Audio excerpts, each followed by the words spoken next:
Chittagong test ৩ দিনেই ইনিংসে ১০৬ রানে জিতল বাংলাদেশ। দাপুটে জয়ে সিরিজ সমতায় শেষ করে স্বস্তি টাইগারদের। এই ম্যাচ জয় নিয়ে আলোচনা করতে এই মুহূর্তে রাজধানীর বারিধারা থেকে যোগ দিয়েছেন জাতীয় দলের সাবেক ক্রিকেটার ইশতিয়াক আহমেদ। ইশতিয়াক আহমেদ, আপনাকে স্বাগত জানাচ্ছি ইন্ডিপেন্ডেন্ট টেলিভিশনে। আমরা আমাদের সহকর্মীর কথা ধরেই যদি বলতে চাই যে এই ম্যাচ জিতে লজ্জা বাঁচিয়েছে বাংলাদেশ এবং জিম্বাবুয়ের বিরুদ্ধে কিন্তু দাপট দেখিয়েই তারা জিতলো, সেক্ষেত্রে আসলে কতটা শক্তি ফিরে পেল বাংলাদেশ দল? ধন্যবাদ। একদিক দিয়ে ইয়েস, মান সম্মানটা রক্ষা হয়েছে।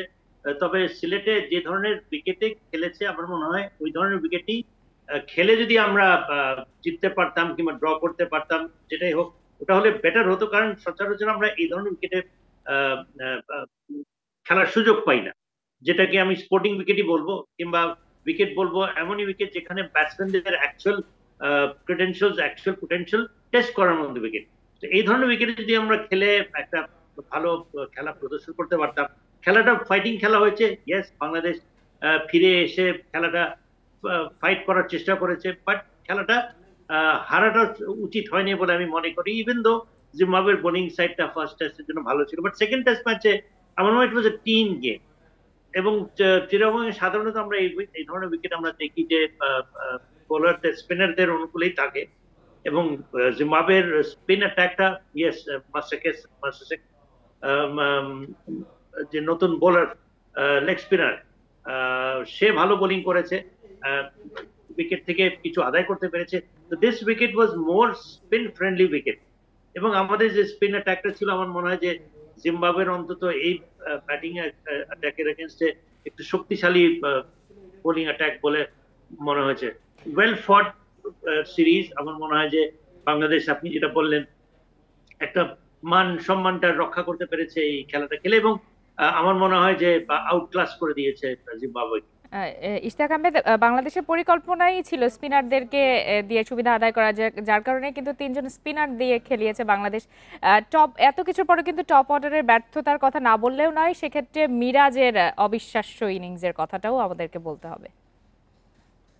সেই মিরাজ আমার মনে হয় অনেকদিন ধরেই সে নিজেকে এস্টাবলিশ করেছে, করছিল তার প্রতিটা আপনার ফরম্যাটে, প্রত্যেকটা ইনিংসে তার বোলিং ব্যাটিং যেটাই বলি না কেন, আমার মনে হয় যে একটা পরিণত প্লেয়ার। আমার মনে হয় ওয়ার্ল্ড ক্লাস, আউটস্ট্যান্ডিং একটা অলরাউন্ডার হিসাবে সে স্বীকৃতি পেয়েছে আগেই। সে আমার মনে হয় যে আজকে ছিল যেটা final nail in the coffin যেটা বলি আমরা, কি আইসিং ইন দ্য কেক যেভাবে বলি না কেন, 5 উইকেট এবং 100 রান, এটা কিন্তু মুষ্টিমেয় কিছু কিছু প্লেয়াররা এই রেকর্ড স্থাপন করতে পেরেছে। এর মধ্যে আমাদের মেহেদী হাসান মিরাজ হতে পারে জিম্বাবুয়ের সবচেয়ে বেশি শক্তিশালী প্রতিপক্ষ দল না, test fit is a test fit.